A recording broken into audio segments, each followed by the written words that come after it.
What is going on, everybody? Welcome to the Game Informer Show, a weekly video game podcast that releases every Thursday. I've messed up the intro. I don't know what the heck I'm doing. I went out of the country and I came back and I can't even remember the intro to this show that I help host every That's week. how they do the intro over there where we were. You got it mixed up. You're right, yeah. Because of the translate between you translate from English to Swedish and then back, and you kind of lose something in translation and the translation and then the follow-up translation back to the original language. I apologize, but you can join us every Thursday for a discussion about the latest gaming news, reviews, and exclusive reveals alongside Game Informer staff and special guests from around the industry. I'm your host, one of your hosts, Alex Van Aken, and today I'm joined by Marcus Stewart. How you doing, Marcus? Feeling good. The jet lag has finally dissipated. Yeah? I'm back to normal. I'm back to America time. America aura has re-enveloped me. East Coast time. Yeah. I'm back. When Wes and I went to France, because that's my most recent Europe trip besides this one, I came home and I was like, I think I like America better, or at least I like Minnesota better. Like, I just like the creature comforts, right? Going to You saying you like Minnesota better than the entire Union? Oh no, just Bordeaux, France. Like, I like Minnesota more than Bordeaux. Oh, okay. I was like, is this a secession talk? No, definitely not. But going to Sweden and Denmark, I'm not going to tell you what we're doing there, but we did get barbecue. We got barbecue. That was one of the trips where I was like, I could live here. Like, this is really nice, I had that too. I think about that. I don't know if you guys do the same where like everywhere you go, but I have that in the back of my mind of like, could I live here? If I like, how on the scale of like 1 to 10, how livable is this for me? Yeah. And I'd say over there, it was like in the 9s. What's have you been on a cover trip where you're like, this is the most beautiful place, I would want to live here, this is at the top of my list? Well, maybe not a cover trip, but I've gone on a work trip. I mean, sorry. When I went to Montreal last year I went to see Gotham Knights at WB and spent a few days just walking around. Like, my hotel was kind of, I guess, in the downtown area, but it was like in a really nice area, artsy, a lot of food, and like I was like right next to a big cathedral. Don't remember the name of it, but I remember walking around there on my free day and was like, yeah, I could. Yeah, you do that kind of like to yourself, like, yeah, I could see myself here. I start looking at people and then picturing my face on their face of like, what if I was that gentleman there? What if I body swapped with him? Yeah, I have that thought all the time. He's got, what if I supplanted him and took his family? Yeah. And his car, his identity.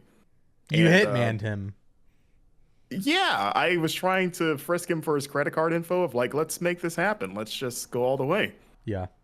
Get his social, or I guess Canadians don't have social security numbers, I guess.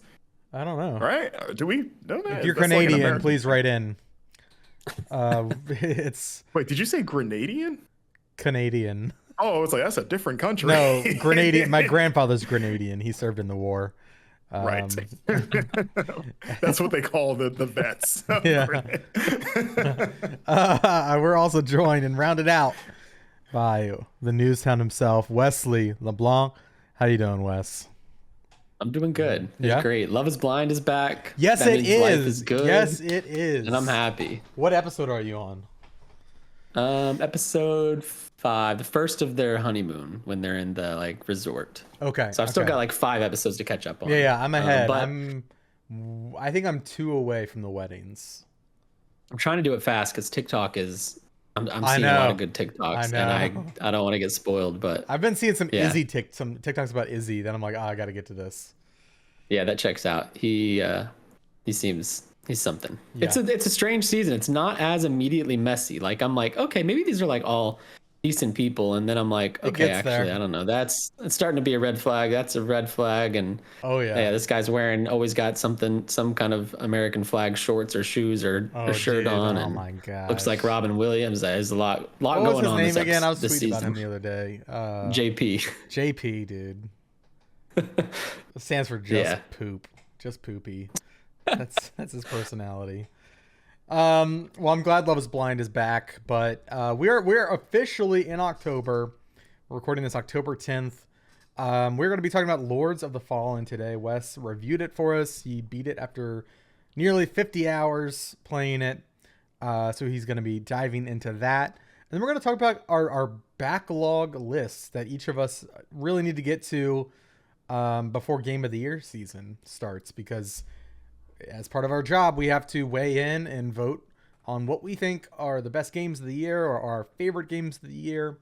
Sometimes those lines kind of get blurred.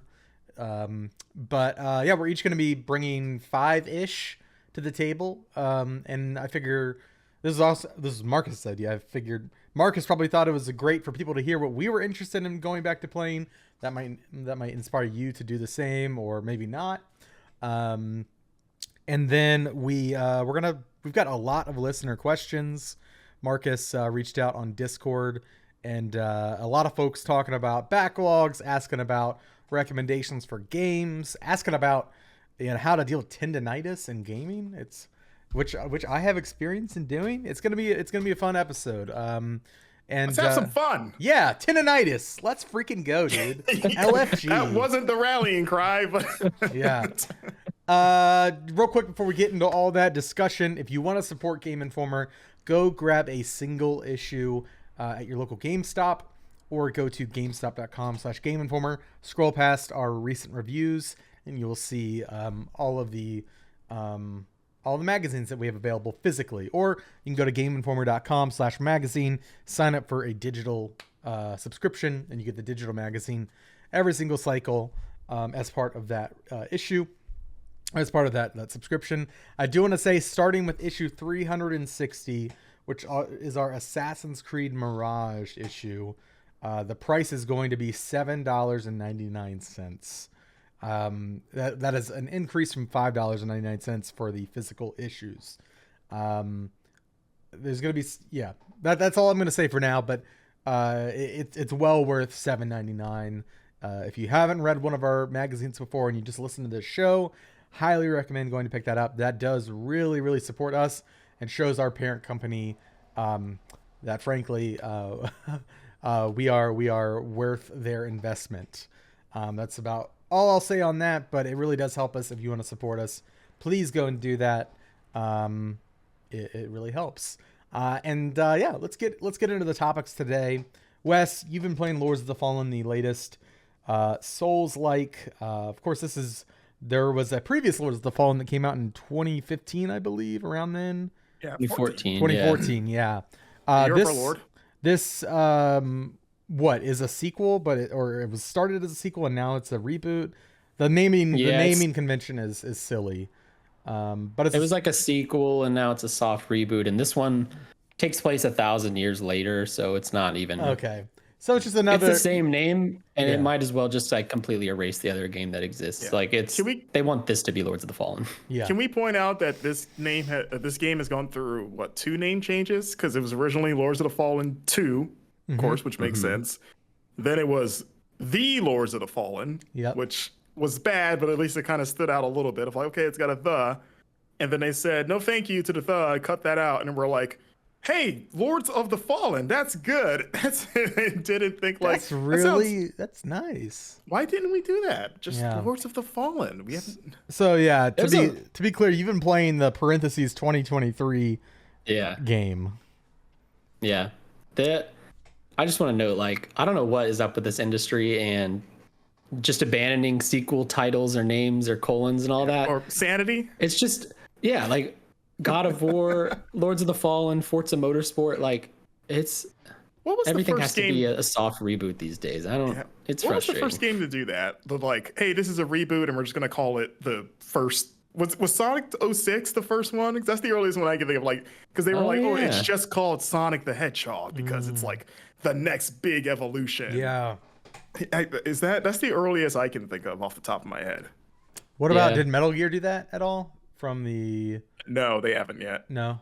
They always had their colons, I was thinking of colons and numbers. Like the ones from the Nintendo consoles to, because they added Solid to the PlayStation ones, so that's why, maybe like a Tetris. Tetris game. Or one of those puzzle games that has like 30 entries, you know? See, Tetris, you should just call Tetris, because then when you put a number 2 next to Tetris, it becomes weird and hilarious. Tetris 2. Yeah, it's a bit like Chess 2. Yeah, it's like, that's a lot to live up to, buddy. Isn't that kind of wild how a game can become so prolific that you can't fathom a sequel to it? I mean, Destiny was that for me. When they announced Destiny, I was like, that seems weird, because it's this big, sprawling live service thing that just something about Destiny 2 seemed. Well, they never wanted to make a sequel. They wanted it to be one big thing. I think it was the original pitch, and then Activision was like, 10-year plan. Yeah. And Overwatch was the same thing of like, you know, and I guess we could see that. It's funny because like Destiny 2, it kind of worked out for them. Overwatch 2, not so much.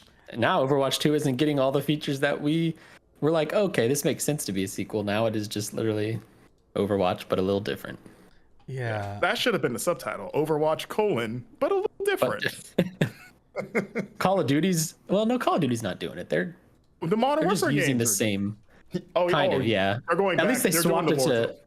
Yeah, they're doing Roman numerals 1, 2, and 3, and then Black Ops did 4, but they didn't do the Roman numerals correctly. They just did 4 lines.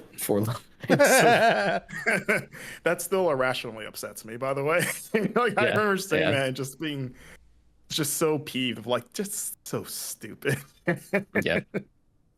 Although it would be weird to see Call of Duty something with like Roman numeral 4. Something about Call of Duty and Roman numerals doesn't really go together. Yeah, Roman numerals and it seems too fancy for the Call of Duty crowd. It's like it's not WrestleMania. I mean, come on, WrestleMania does Roman numerals usually. Yeah. Super Bowls, yeah. Well, Wes, how is Lords of the Fallen? So I played the original, and I kind of bounced off of it quickly. If you've played it, you probably did the same. It's not great. Well, I beat it, Wes. Oh, wow. Look at you. But it was more kind of like, I'm in too deep now. I got to finish it. Yeah. The sunken cost fallacy. It was just bad. Like, it came out and it was one of the first like non-From Software Souls likes, and you could tell like this is not From Software trying to make a Souls like. This is a different company. Its sequel, however, has been long in development, and it's finally out tomorrow when you're watching this, October 13th, spooky, Friday the 13th. I played it in July. I went to Los Angeles to a press event to play it, and I actually really, really enjoyed it and had a great time with it and was looking forward to it. Unfortunately, after spending 50 hours with it in 6 days, mind you, I did that on my own. My bosses encouraged me to not do it but they gave us a week with code, and I wanted to have it up in embargo, so I spent my entire weekend playing it, regrettably. After 48 your hours, wife loved that. I'm sure she really loved it. I told her yesterday, I'm like, it's done. I did it, and she's like, I'm so glad. Like, this is so great for us. And I'm like, I know. Can't wait to hang out next weekend. Yeah. I say regrettably because I haven't given it a final score yet. But after writing it, I'm somewhere in the high 5s, low 6 range, which for us, 5 is flawed, just a base 5. 6 is limited appeal. I'm toying around with like 5, 5, or 6, somewhere in there. There is that makes me sad. Solid foundation. Yes, it makes me sad too, and I only got sadder the more I played because it has a lot of potential. There's a solid foundation here, and I hope this team gets another shot to make a game like this because they've got a lot of the right ingredients. It just didn't come together beyond that foundation into something enjoyable. This was real quick. This is a different team because the original team was Deck 9, right? Yeah, they did They just put out Atlas Fallen, the Surge. Yes, and they did the Surge series. Yeah. Yeah, and then they just put out Atlas Fallen a month or so ago. This is Hexworks, which I don't know what games they've done off the top of my head. Actually, they are a CI Games, which CI Games is the publisher. Founded studio. They were founded in 2020 specifically for this game, actually. Notably, CI Games, didn't they just get hit with layoffs? I don't know, but it wouldn't surprise me. Hard to keep up. Yeah, it wouldn't surprise me. Honestly, I've lost track of.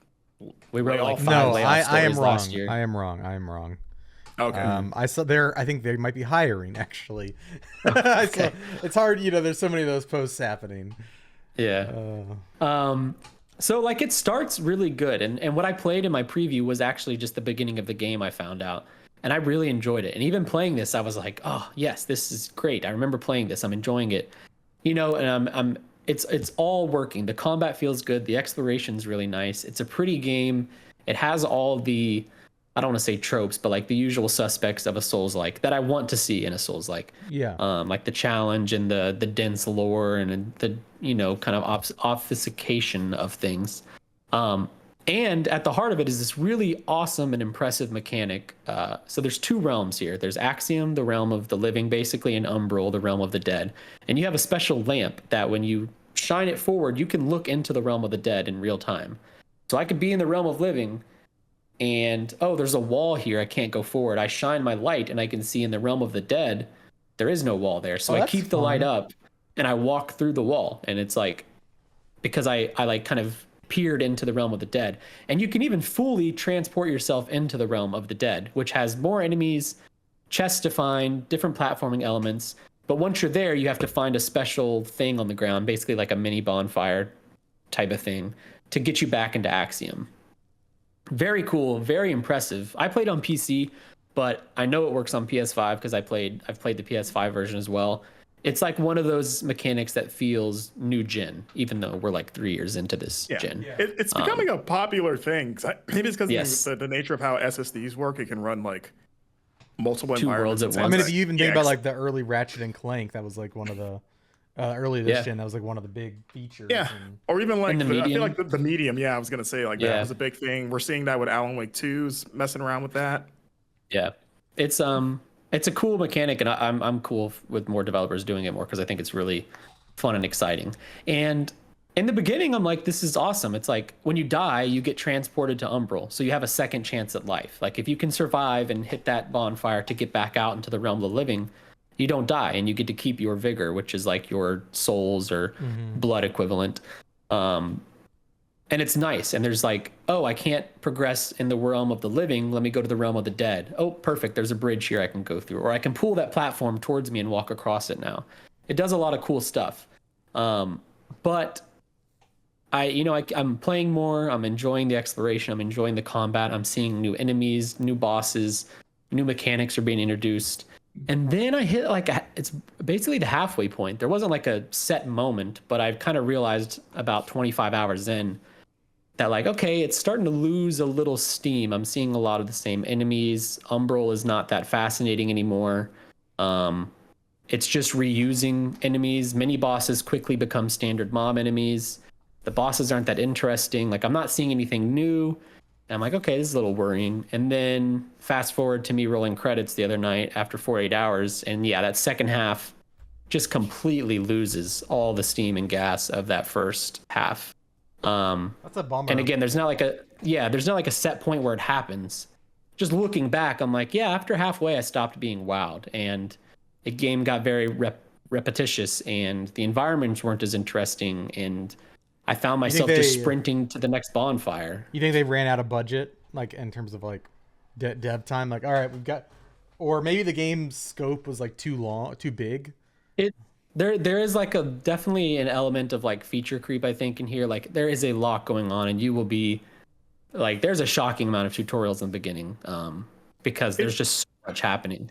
Is it an open world, or is it like one kind of like Dark Souls 1-ish, like just like interconnected area? Like what's the scope? Yeah, it's definitely closer to like Dark Souls 1-ish. It's a little bigger and a little wider, but it's kind of mostly linear.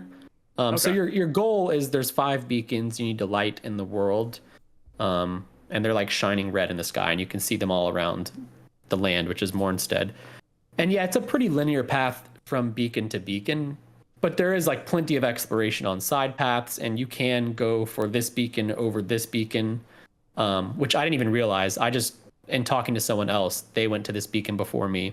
But yeah, it's Dark Souls-ish, where when you finish the game, you realize, okay, everything's connected. I could walk from the start of the game to the end of the game in one perfect, like, not loop, but it's not like an open world like Elden Ring where there's different lands and stuff like that. It's one big open area that you can kind of get through. Yeah. And yeah, it just really, it's like the biggest example I've played in a while of it just completely loses everything it has going for it in that second half.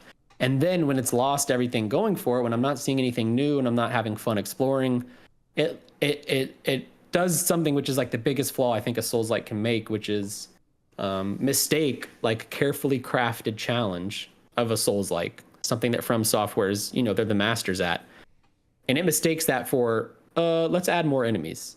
And so it's very hard. It's a very hard game, but not in a fun way, not in a challenging way, not in a way where I'm like, I'm getting better, I'm learning the moves, I can do this. It's just okay, there's a staircase I have to go up, and there's 15 enemies on that staircase, and they all hit me and stun lock me, and I can't lock onto one of them because there's 15, and it's just a mess. I'm like, this is BS. Like, it's not fun. It feels unfair. It feels artificially challenging. And that happens so often in the back half that like I really am just sprinting through enemies trying to find the next bonfire because I have no interest in trying to attack 15 at once because you can't. It's not, the game does not develop to fight 15 enemies at once. You want like at that stage in the game, you want a 1 or 2 very beefy enemies to focus on. Yeah, or even like it's just, I mean, they could have made it work. Like you could fight 15 enemies at once, I guess, but like mechanically it's not there. You lock on and your dude very much hits like one enemy at a time. And sometimes they catch stray hits.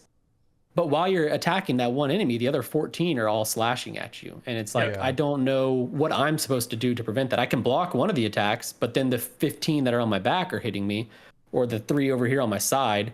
And then I'm also in a staircase, so there's like no escape.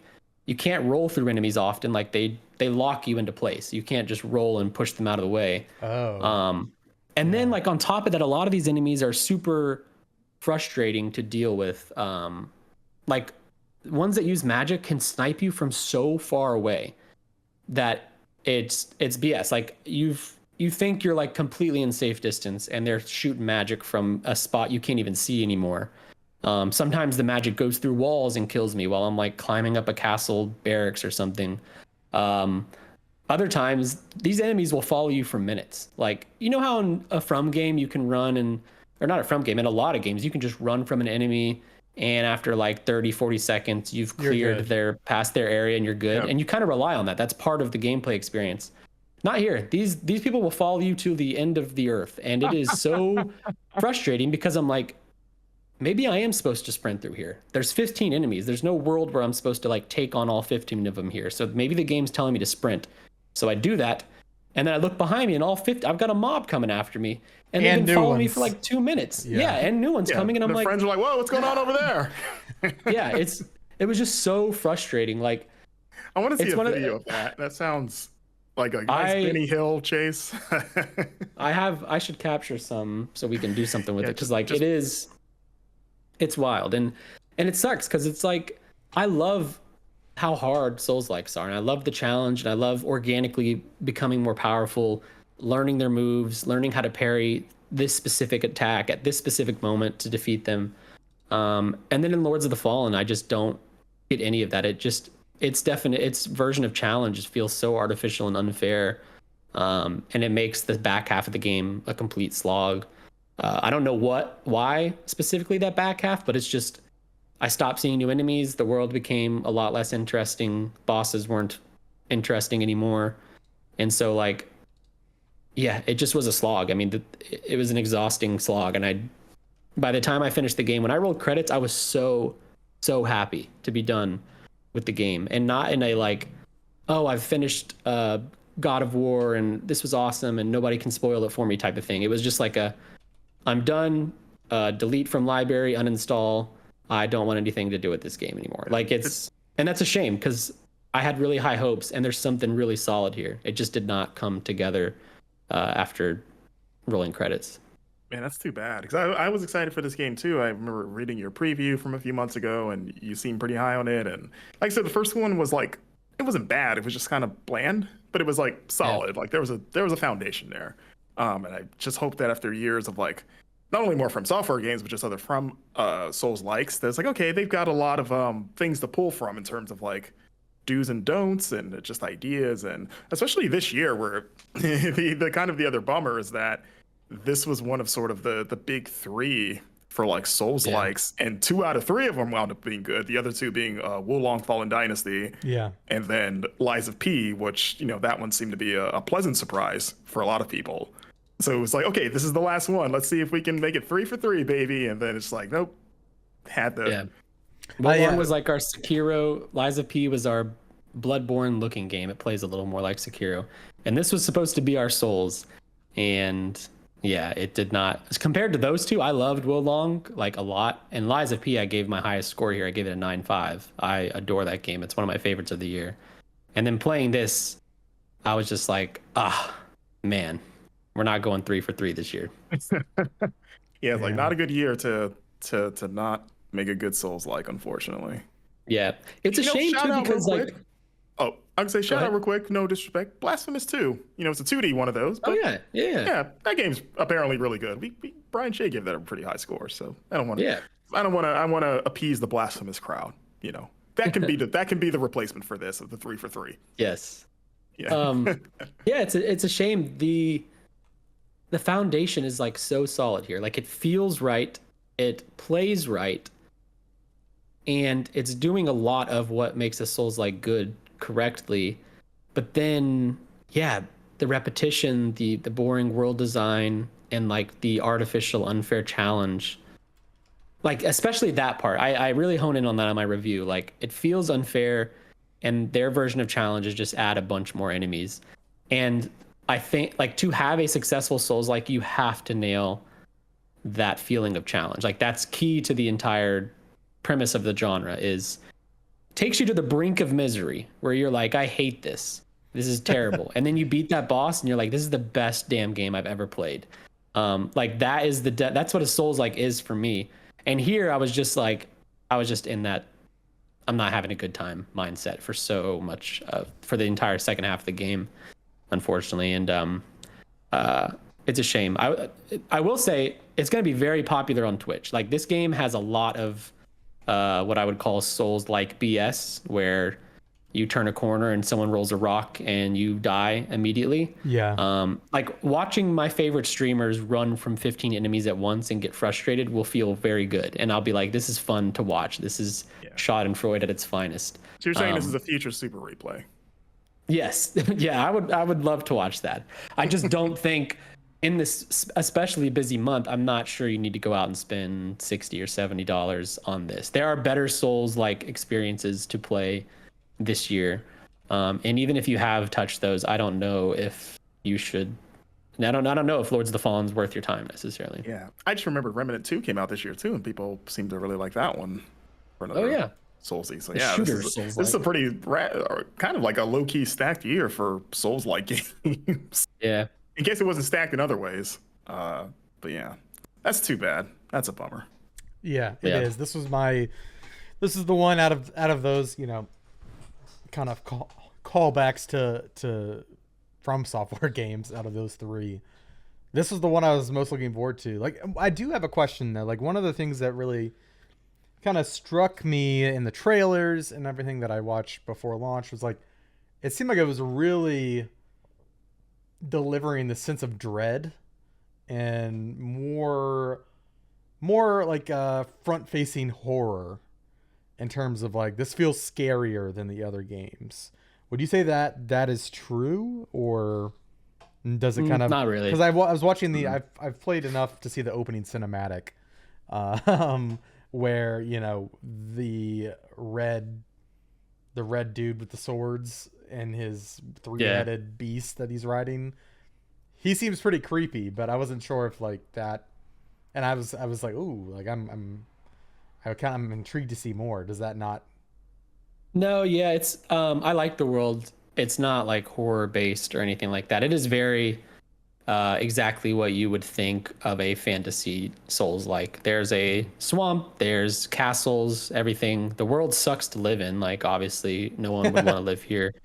There's villages you go through that are on fire. Like, it's pretty standard stuff. Not that I'm, begrudging that. I think, having a swamp in a Souls like is fair game, a poison swamp specifically.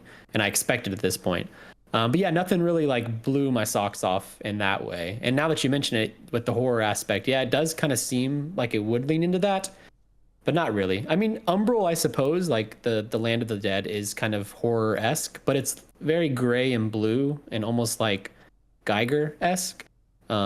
Reminds me of Scorn a little bit, which isn't like particularly horrifying or scary to me. It's so yeah. I'm a baby. I mean, this got it.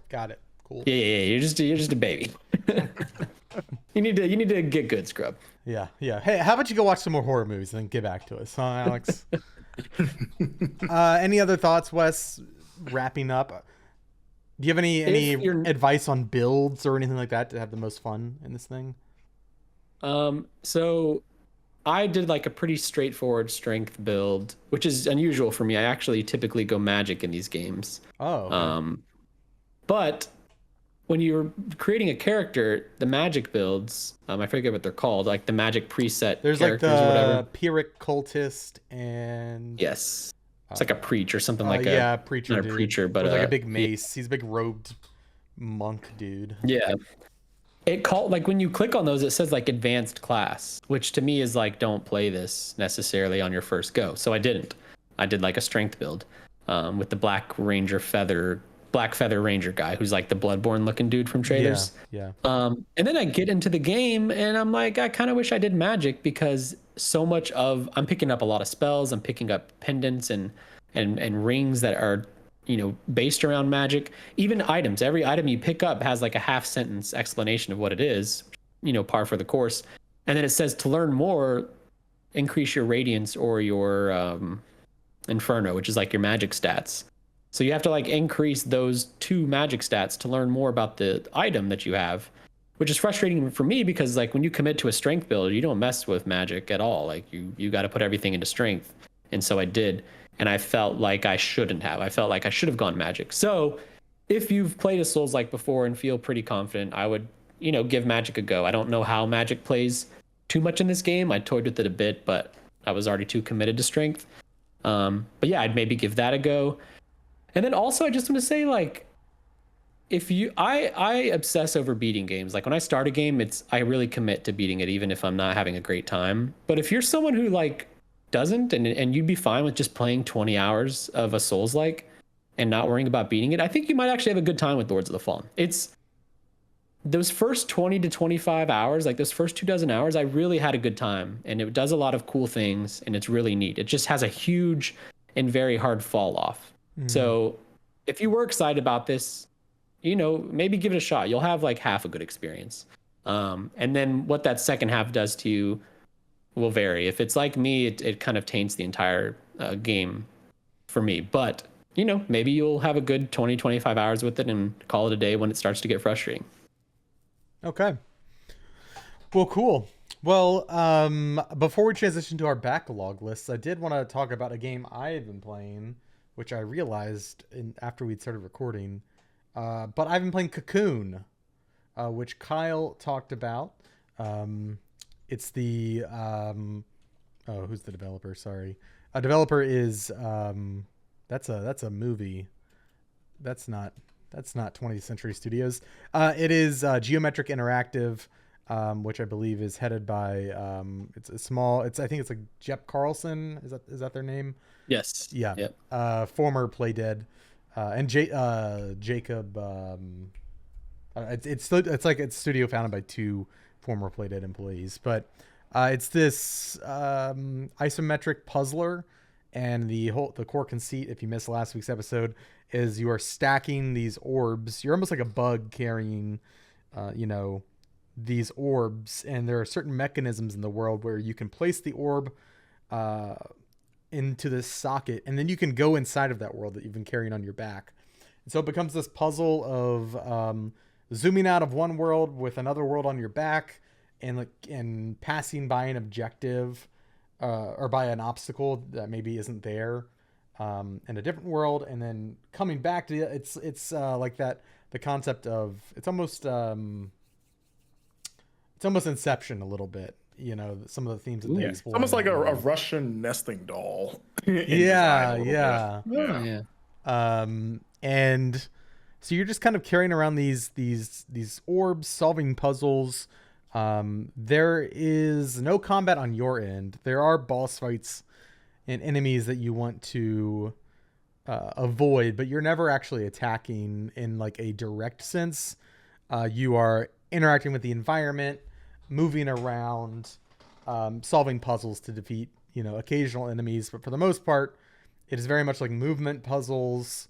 There's a really cool puzzle system that they have in the game that involves throwing an orb into a series of tubes, and you have to run through the environment and press buttons to move the tubes in a certain way so that the ball makes it to its destination, and it like powers up a machine that you can then use to, move past an obstacle or unlock a new power, that kind of thing. But I'm really liking it.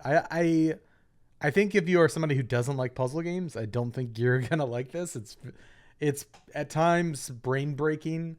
I know one of Kyle's main critiques in his reviews, he felt like as soon as the game was like kind of hitting its stride and really fully exploring the concepts, that's when the game ends.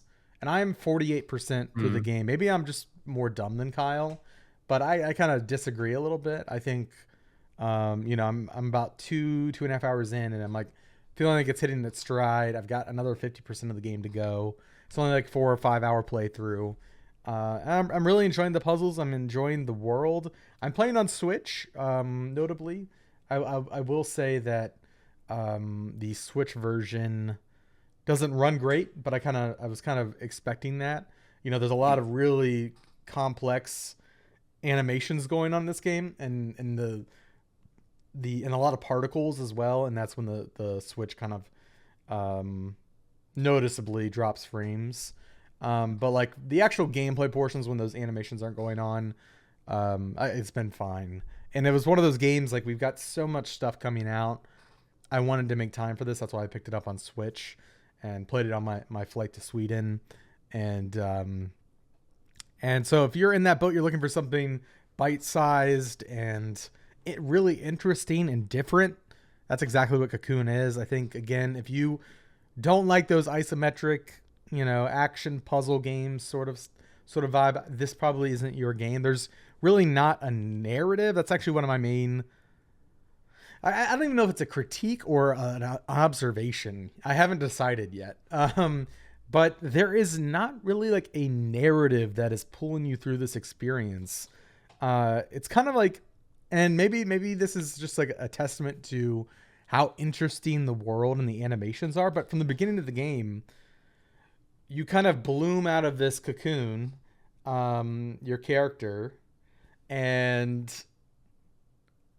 then you just like start running around and interesting things happen. And you're kind of just like, oh, I did something. I got feedback. It's very basic, I guess, game design. Like, I did something. I got some sort of feedback. I want to do that again to see what the next feedback is going to be.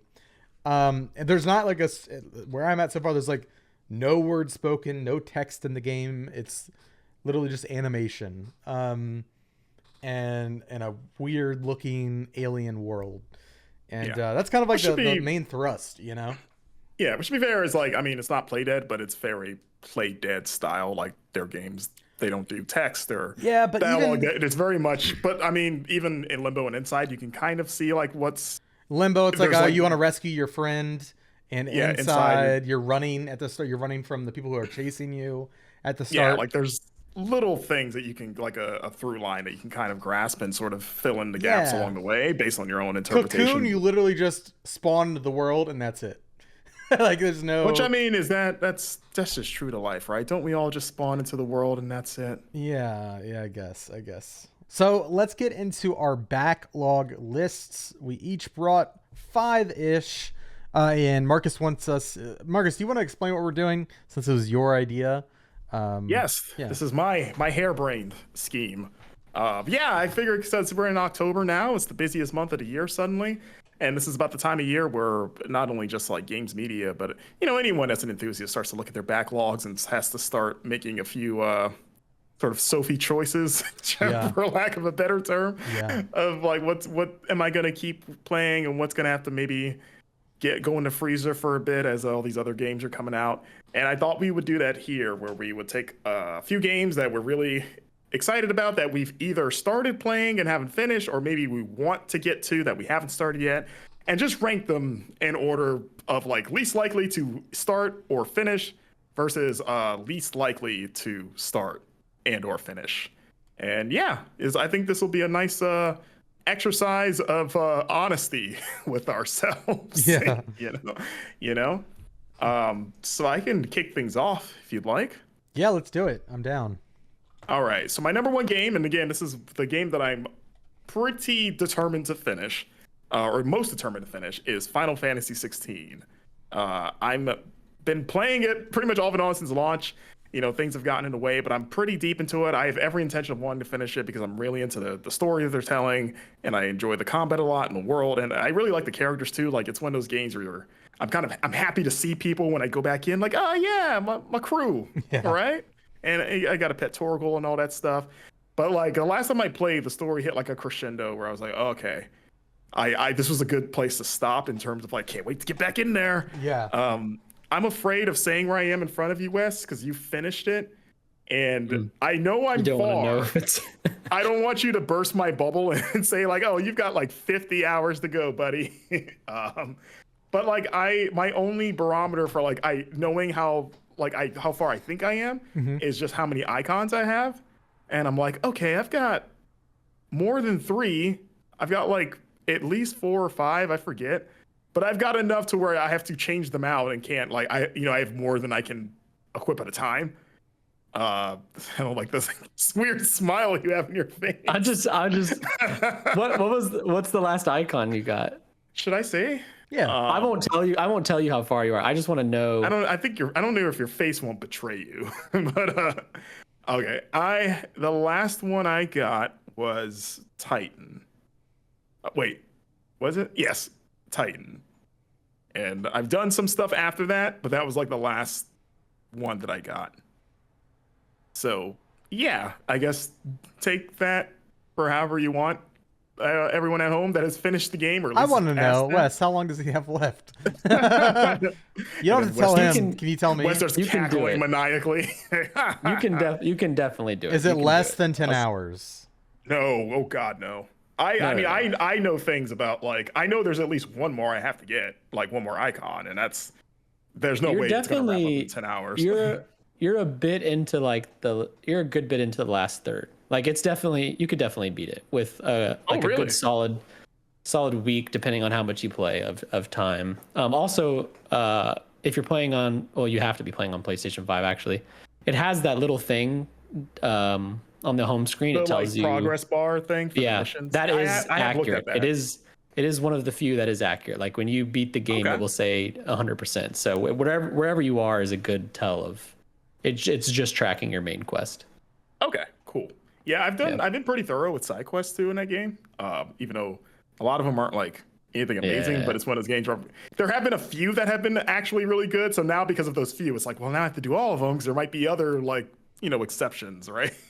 Yeah. MSQ only, all the way through. No, you got to do the ones that have the exclamation mark. They know some of their side quests suck, so they're like, just do the ones with the exclamation mark. Those are worth it. Yeah, for sure. But yeah, that's Final Fantasy 16 of any other game on my list. That's the one that I'm most confident and the most sort of like driven to finish, and that's just me being a huge Final Fantasy fan. Wes, what's your most likely to finish? Your number one. My number one is a game I have not started, but I need to play it before the end of the year. I exclusively pick games I haven't started for mine. Okay, yeah. Mine's Armored Core 6. As you might have guessed from the discussion we previously had on this podcast, I really like Souls-like games, and I know Armored Core is not quite as Souls-like, but it is in that same vein. And I really want to play it. I really like From Software games. I've never played an Armored Core. It looks cool. All my friends who have never played an Armored Core really love it, and I think it has a shot of being in my top 10, so I'm going to commit to starting and beating it. And it seems like a pretty simple beat, like 20-25 hours. I think it depends on, like, because I've heard there's a lot of side stuff. But if you like mainline it, seems pretty doable. Are you an ending sicko? Are you going to try to get like different endings? So I've heard the game is longer or shorter depending on the choices you make and where missions you decide to do.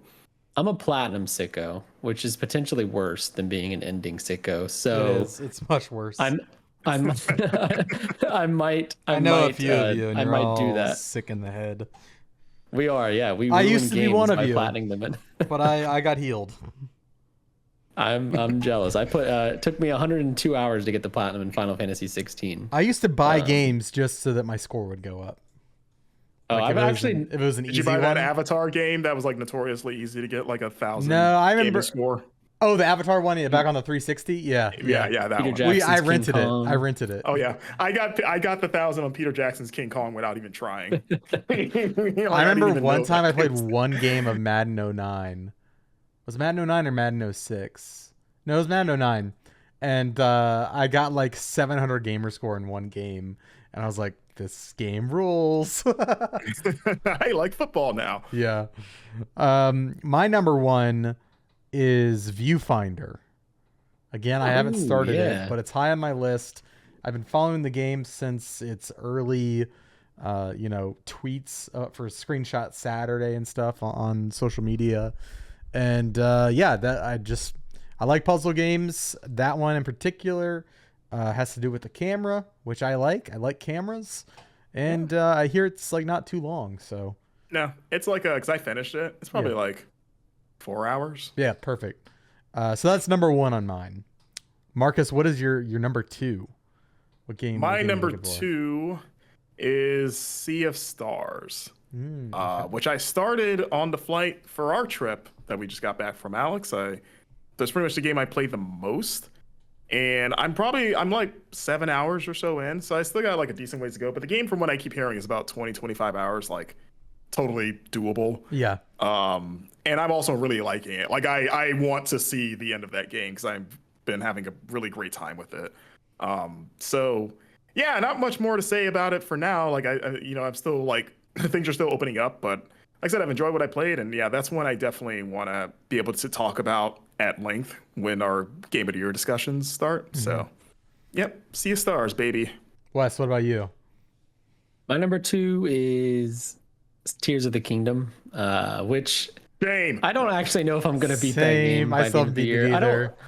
I don't know if I want to, because like I can mainline it so that I can say I beat it, but that's not really how I want to play this game. I kind of just want to beat it one day. Wait, can I ask, can we do the reverse of like, can you guys tell me where you are? I have done, or how many regions have you done? All the regions? I've done one of the main shrines, and I just got to my second one, but okay. I'm like 50 hours in. I've played enough to know it is going to be in my top 10, probably very high. Sure. So I'm not sure I need to beat it, but I want to. Okay. Yeah, I've fully completed 2, and then I'm halfway through the other 2 temples. What are you doing them? It's a long story. I started the sand one, and then for a charity stream, I had to go to the mountain and the volcano, and so I started doing that for reasons related to the stream. But I'm gonna go back and finish the sand one. I'm like in the temple proper now. Like I've done the whole lead up and everything, and I'm like in like I'm actively trying to solve that temple. So I think I could probably beat it in like a weekend. I didn't include mainlined it. I guess you could. I mean, I when I play Tears of the Kingdom, I typically have pretty long sessions. Okay, but I mean, like I'm saying, you would have to mainline and then do nothing else. Oh, the way I play Zelda game, like Breath of the Wild, these kind of Zelda games, is I mainline it, and then I work on completing everything after that. Like I'll go back and continue to do shrines. Okay, so you don't. I'm the kind of person that like if I beat the story, I lose a lot of steam for going back. With very rare exceptions. Even if it's stuff I know, like I've started, it's like, oh, this seems cool, but like something about seeing credits, it's like it's trained my brain to be like, all right, it's time to move on. Because I have finished Tears of the Kingdom, and this has been one of the rare exceptions where I have gone back to clean some stuff up. Well, yeah, in that case, yeah, I don't know. That's a good point. Maybe I just won't finish it, and like it's like in my top 3 right now. Do you guys have the Master Sword? No. No. Okay. I was like, at least at least get the Master Sword. I've seen some spoilers too. Alone.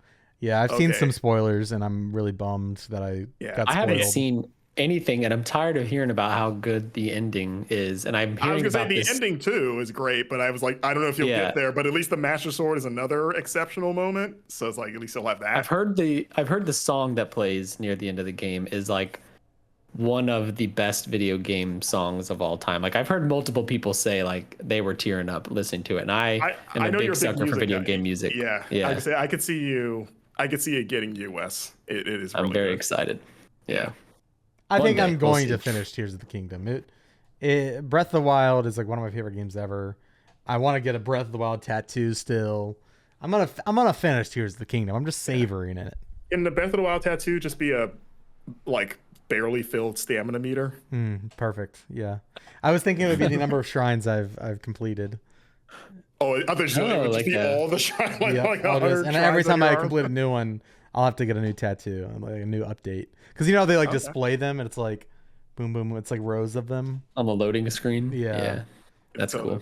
That's not really what I'm gonna do, but it's ambitious. It's like 140. Yeah, but I didn't include that or Baldur's Gate 3 on my list because I'm actively playing those and I'm gonna beat them. Again, I focus on games I haven't started. You're confidently saying you're going to beat them. Yeah. Okay. Those are my top 2 right now that I want to finish. Okay. It's funny because my number 3 is Baldur's Gate 3. I'm not nearly as far as you. I'm still in I didn't do my number 2, but that's fine. You keep going. Wait, did you? Oh, I'm sorry. No, it's fine. It's fine, Marcus. I'll do my number 2 and 3 together at the end. Wait, where was Tears? Or is Tears not on your list? No. Oh, I see where you. Again, I only get the games that I haven't started. Because I'm pretty sure like most of the ones I've started, I'm gonna finish. Because I've been very picky this year as to what I start. Okay. Yeah. Gotcha. Well, I guess to jump ahead in time a little bit, my bad. Yeah, Baldur's Gate 3, still, I guess, relatively early for how big that game apparently is. Like I said, still in Act 1. I haven't played it in a while just, again, because of work and just other things popping up. But I've loved what I played of it so far. This is my first Baldur's Gate, but I love D&D.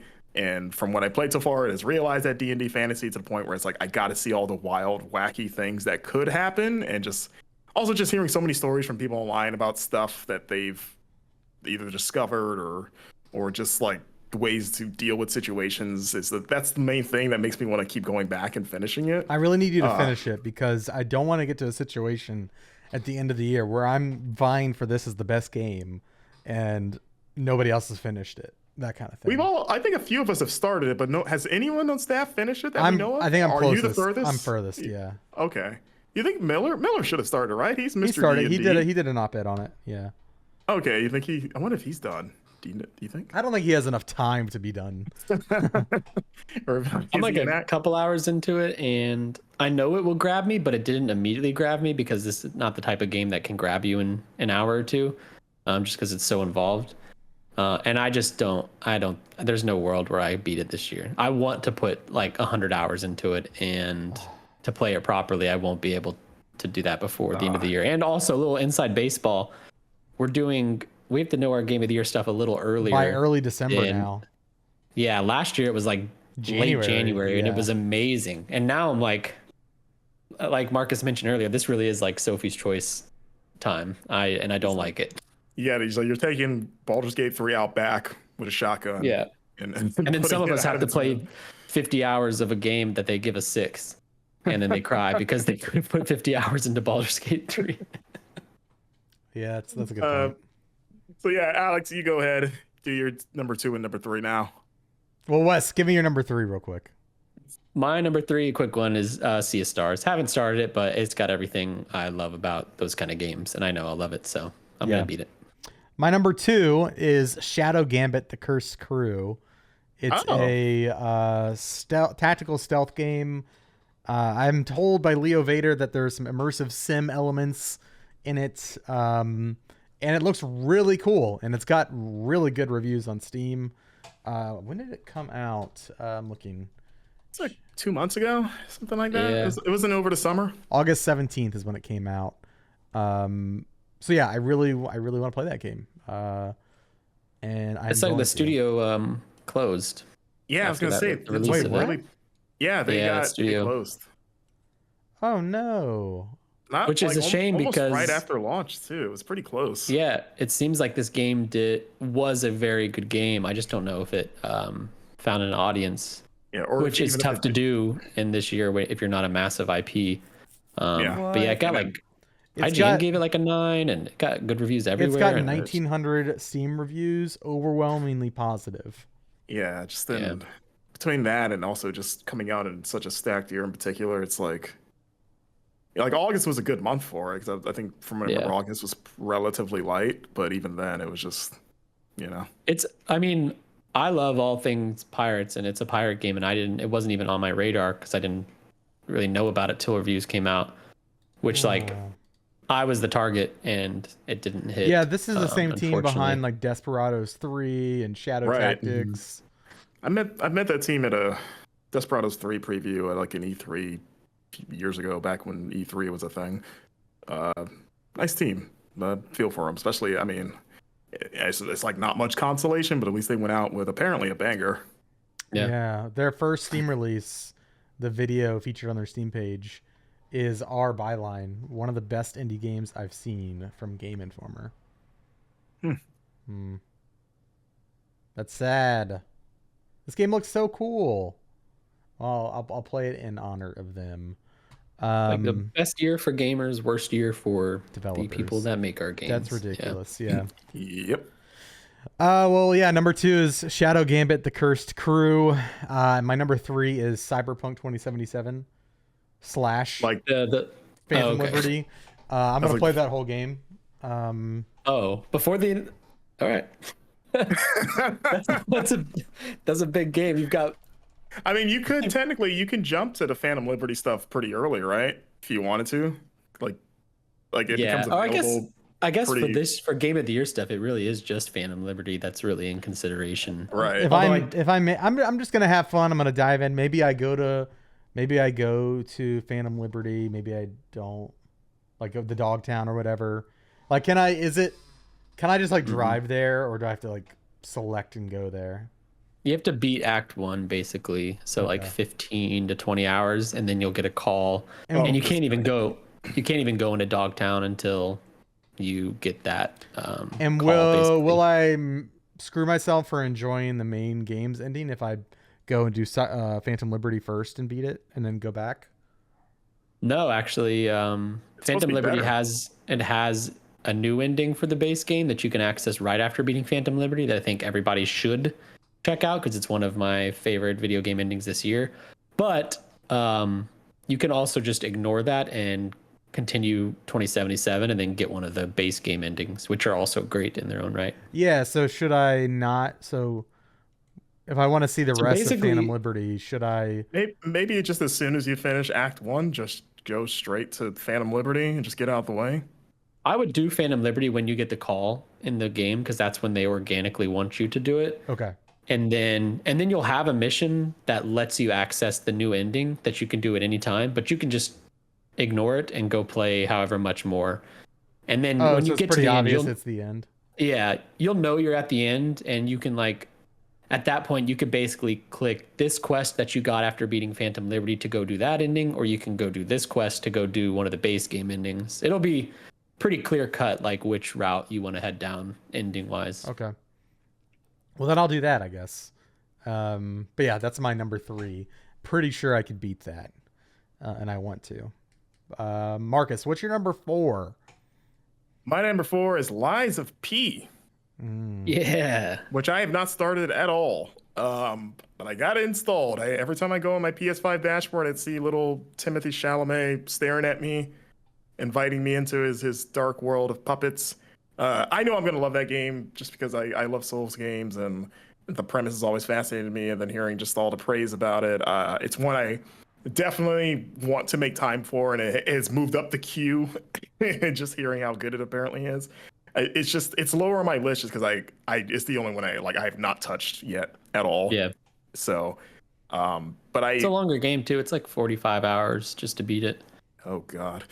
I was thinking I can squeeze it in, right? While also trying to finish Baldur's Gate 3. Yeah, 45 hours, one work week.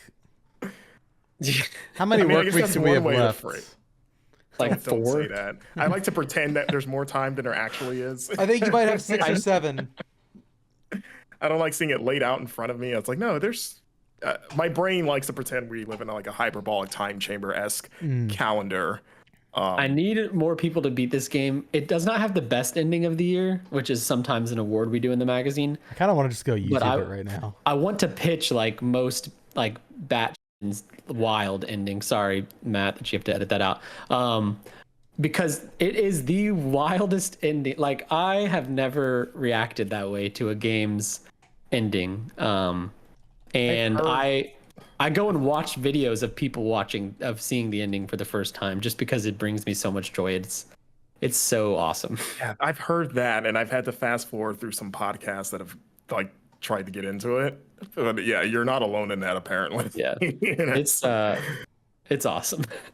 Jeez, all right. So yeah, Lies of P. I guess it's good that it's 4th because it's like I know I want to play it, but will I finish it in time?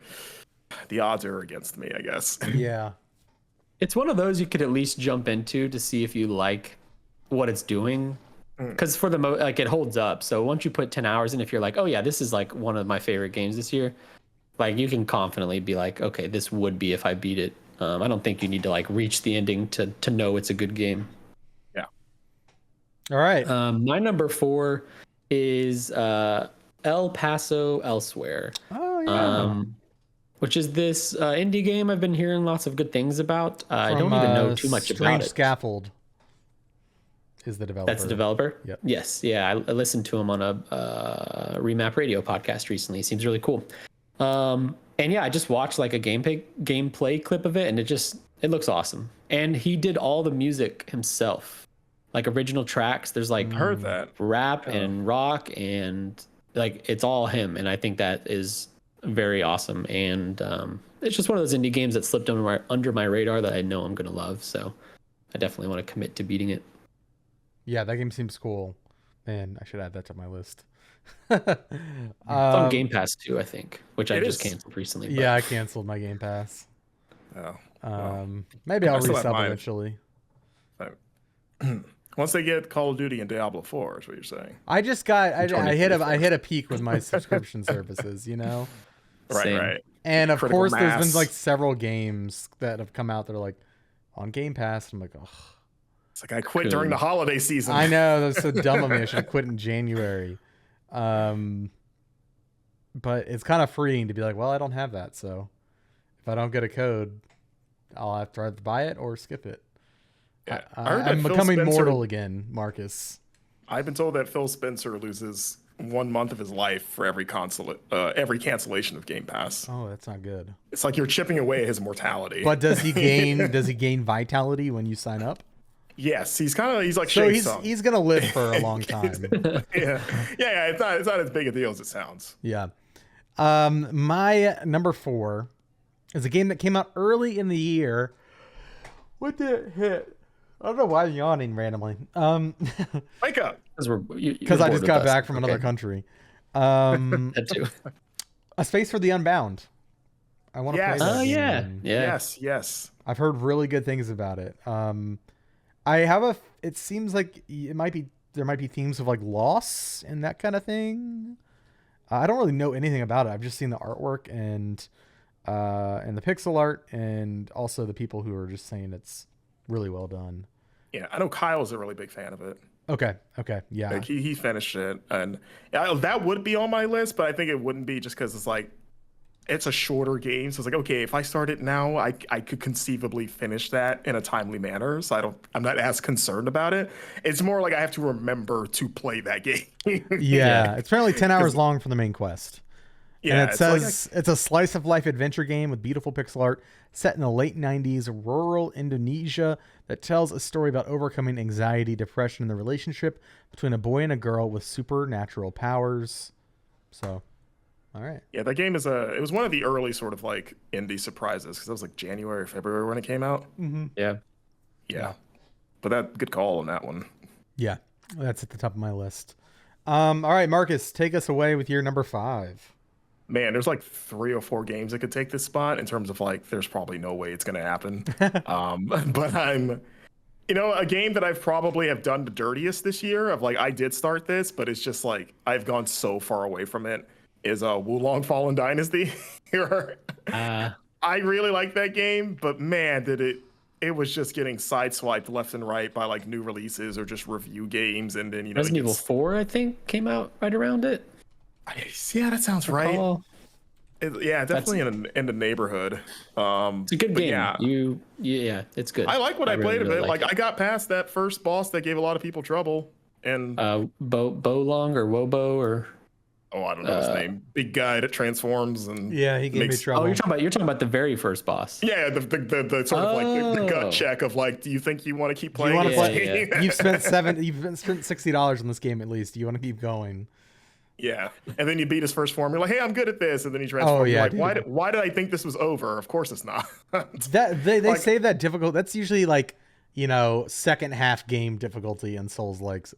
That is like one of the hardest bosses I have fought in recent memory, and it's first literally. It's the tutorial boss, is what it is. Yeah, pretty much. It's like, okay, after you beat him, the game actually starts. But I will say, it does its job of like, once you beat him, you're good to go for everything else in terms of like, all right, I think I can handle myself now. Yeah. So I'm a good bit past him for sure, but I'm still early overall. And like I said, I like the Neo games. I like Team Ninja in general and Souls games, of course. And I've liked what I've played that game, but it just kept getting everything just kept one-upping it and upstaging it, Yeah. And now you're like, am I gonna have my skills atrophy to where I get back to the game and it's just like I'm back to square one? You know what I mean? Now that you've waited, you can take advantage of a fun crossover and use Pinocchio's umbrella sword from Lies of P and Wobo. Right. So if I do that, I don't need to play Lies of P. I could technically say I beat both games at the same time. Because, Yeah, okay, that's the way to do it. I'm gonna bring that up during Goaty. Like, I don't know what that crazy ending was, but I used this umbrella, so it counts. Yeah. Wes, what's your number 5? My number 5 is Pikmin 4. I've been on a journey with the Pikmin games over the past couple years. One of my best friends, this is like favorite series. I legitimately believe he's the number 1 Pikmin fan in the world. I played Pikmin 1. Yeah, Pikmin 1, and then I played 3 2 years ago, and I played 2 this year. And I do want to play 4. Nintendo doesn't typically send out a lot of codes, and it's just hard. Like, buying a game is a tougher thing for me because we often get codes, and I have like a nice, neat budget, and a $60 Nintendo game is not in that budget currently. But I'm going to try to make it part of that budget because I think I will love Pikmin 4. Although it's number 5 on my list because it's like apparently a 40-hour game, and I just don't know if I've got 40 hours of Pikmin in me right now. But I've heard, yes, and I don't know how accurate this is, but I've heard the game ends sooner than you think. I've heard there like credits happen, and it doesn't the Mario thing of like you can keep going, and then that's apparently where the game gets hard and good. But basically, what every Pikmin game does. Okay, yeah, you roll. Like... You have like a main quest, and then you can roll credits pretty easy on it. But like beating a Pikmin game is 100%ing a Pikmin game and collecting every treasure. So you wouldn't be satisfied if you just I wouldn't. Credits. I would not be allowed to. My friend would roast me if I stopped at credits. Like I've 100%ed the other 3. I have to commit to this one. Of course. I respect it. Yeah. My final one is RE4 Remake. I have yet to play it. That's a big one. Yeah. You haven't. Oh, yeah. That's so. You gotta play. And like now you have that and the Separate Ways DLC, Separate Ways DLC too, which I just wrapped up and is also very good. Yeah. Like, are we counting that on our top 10? You think? Just RE4 Remake. Yeah. Oh yeah. I mean, it's going to be on my personal top 10. But like as a website, do we count that since it's a remake? I don't think Blake would allow us not to. Okay. But I mean, I would be with them of like, no, this is like, they did a lot of stuff to that thing to where, it's not like just like, oh, they just made it look nicer. Like they put in a lot of work to make that feel different, but like still like the same. It's weird to say. But I think I would pull for like, yes, it should be in contention. Okay. then that's my number 5 for sure. It was gonna be that or Sea of Stars, but I think I changed it to remake. It seems like a significant game that I want to experience, and I really enjoyed interviewing Capcom about it on our coverage trip at the start of the year. That was this year, wasn't it? Yeah, that was in January. That was January. It was me and Alex in Osaka. That was literally the first week of January. Like we started the new year going to Osaka for that cover story. I want to say it was like January 6th or 7th that we flew out. Yeah. That's still my favorite rapid fire that we've done in recent years. With whenever you bust out the little baggy things. Yeah. It's so good. We've got a pretty good rapid fire for our next cover that's not yet announced. Yes. Ooh. That I feel I'm like excited for that one. I don't know if it rivals that. It was pretty fun. We got some good questions and some good back and forth. That's exciting. Yeah. Well, let's get into listener questions. Now that we've wrapped up that, we have a lot of questions kind of about that topic. Before we do get into our listener questions, I do want to go over some housekeeping. Again, if you want to support Game Informer, you're enjoying this podcast, you want to support us, head over to GameStop.com/GameInformer. Scroll down a bit, you'll see our newest issues, and if you want to get a print version, you can buy them there. All past issues on there are $5.99, but starting with issue 360 and going forward for new issues, they'll be $7.99. And issue 360 again is our Super Mario Wonder cover story. That really helps us out. You can of course leave us a review on Apple Podcasts and rate us on Spotify. Be sure to go and subscribe to our YouTube channel, youtube.com/GameInformer, and our Twitch channel, twitch.tv/GameInformer.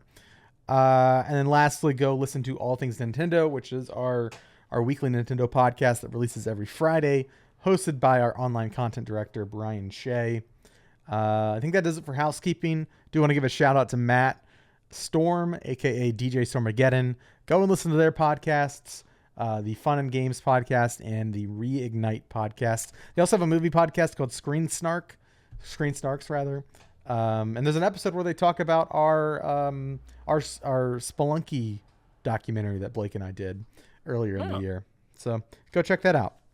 Let's get into listener questions. If you want to be part of the show and submit your questions, you can email us at podcast@gameinformer.com with the subject line Game Informer Show question, or join our Discord, which you get access to by subscribing one time on our Twitch channel. It's just like a paywall that helps us, a one-time paywall that helps us keep trolls out and keep the community, nice and safe. We of course also have mods and all that, but join our Discord and in the Game Informer Show channel. Be sure to leave us a question. We will most likely read it off on this show. We've got several this week from our Discord community. The first one being from Troidal Power, who asks, given that Lords of the Fallen is a talking point, what are some of your favorite absolutely terrible sequel titles? We kind of talked about Lords of the Fallen itself and how that is a dumb, but I think we can expand it to just sequels in general. Are there any really dumb sequel titles? I've got go ahead, Wes. Okay. This one is probably no surprise. This entire series has a lot of bad titles. This one's the worst. Kingdom Hearts HD 2.8 Final Chapter Prologue. Yeah. I feel like and then the other one, games are cheating almost.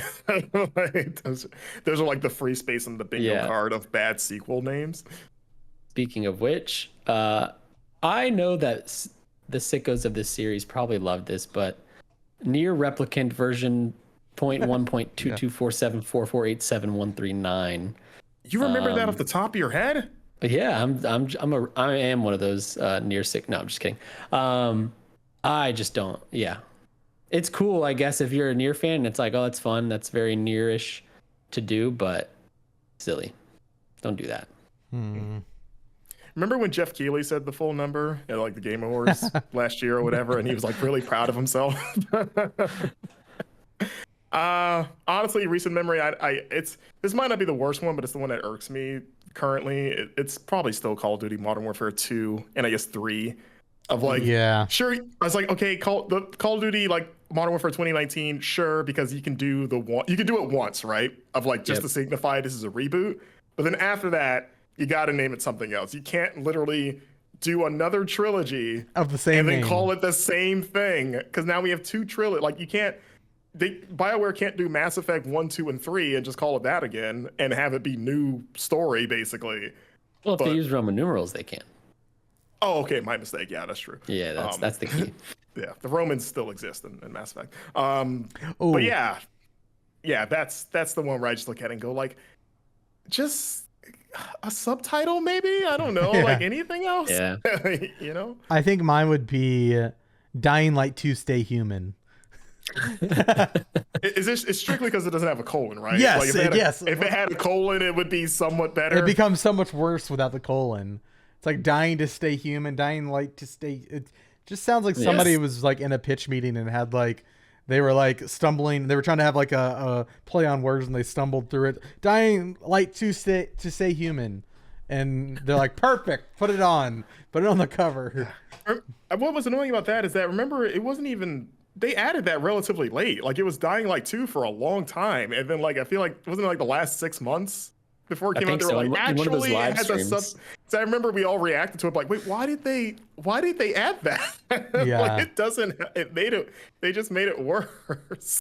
You just need the number or the subtitle. You don't need both. I think in addition to the Call of Duty and the Lords of Fallen discussion, the Star Wars Battlefront games that EA rebooted. They oh right, because they did the same thing. They did the like, same there's thing. 2 Battlefront 2s, yeah. Yeah. At least there was like I guess there was a lot of time between Modern Warfare 2, so that's not even an excuse. Yeah.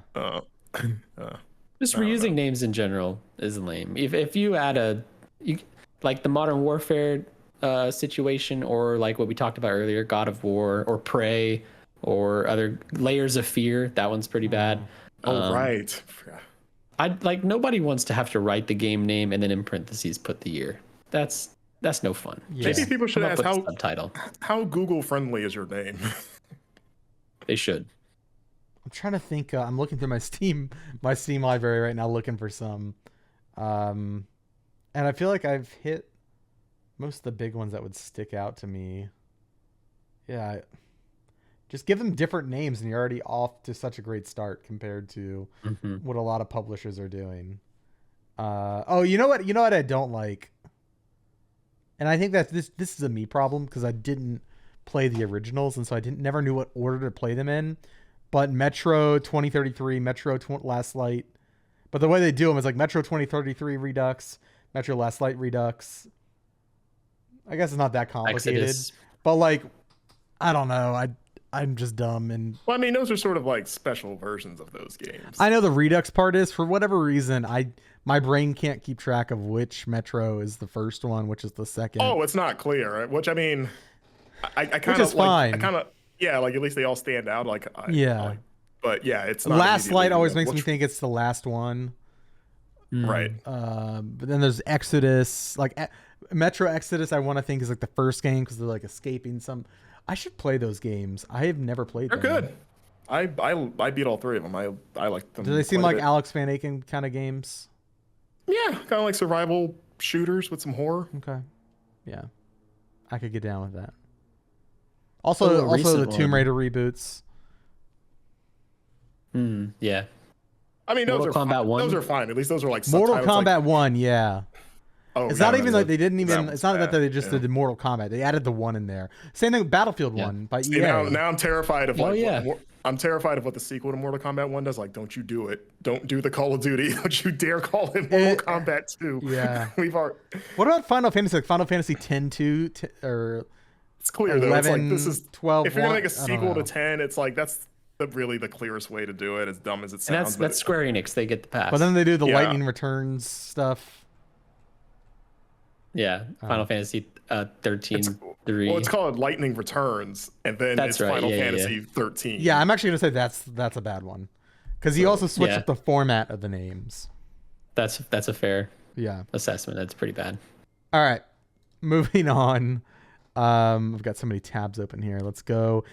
Jill Grote asks, "Hey, Jill, what backlog?" Indie Informer. Yeah, former Game Informer, current Indie Informer. What backlog game that you eventually played turned out to be amazing? For me, it was The Last of Us. I played that game like 4 or 5 years after it came out, and I was like, "Hey, this game's really good." Y'all were right. Yeah, y'all were right. I did the same thing for the Uncharted series before 4 came out. I played all 3 right before 4 came out. I think it's like a significant amount of time between like release and I came out. Maybe like Chrono Trigger. I didn't play that today.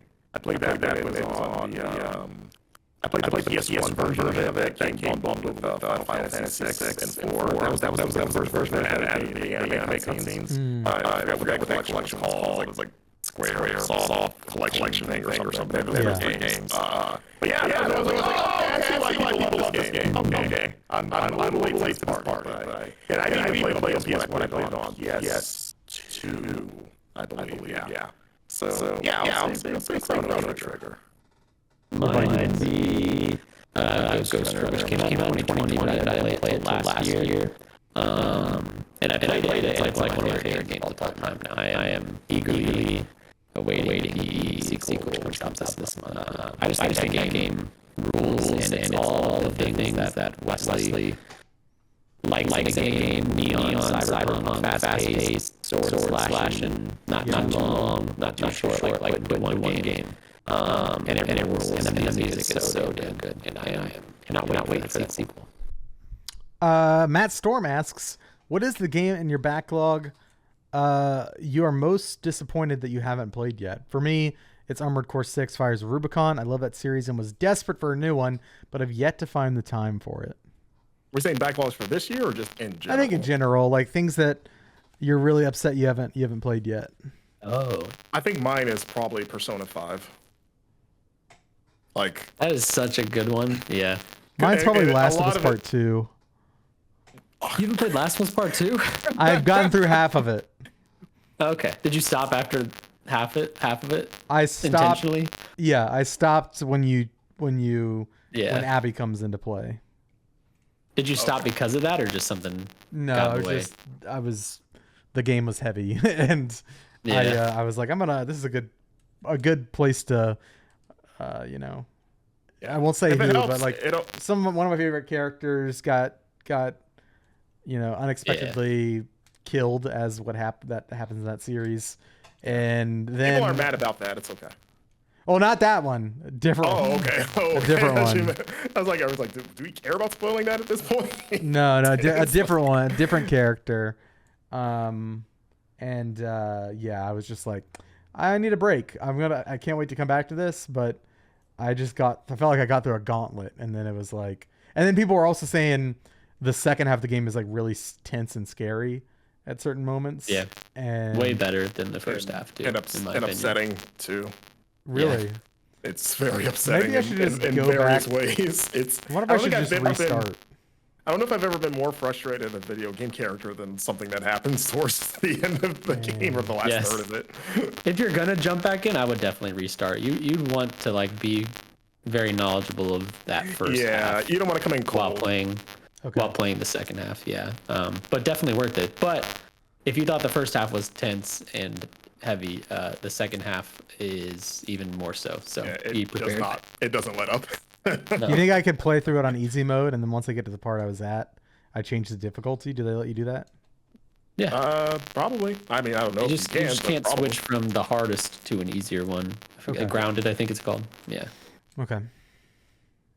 So what was yours, Wes? I thought it was for this year, so it's Baldur's Gate 3, just because I know I'm going to love it, and I'm sad I didn't have time to play it this year. But you mentioning Persona 5 is probably my actual answer. I'm like 88 hours into that game. Oh, you started it. Yeah, I'm a good bit into it. I stop every time I finish a palace, which is like a good pausing point. I'm going to Japan next March with my wife for like vacation. My goal is to play it leading up to that, because I think I did that on my work trip to Japan this year, and it was very cool to see how well Persona has done Tokyo. Okay. You should also do Ghostwire Tokyo.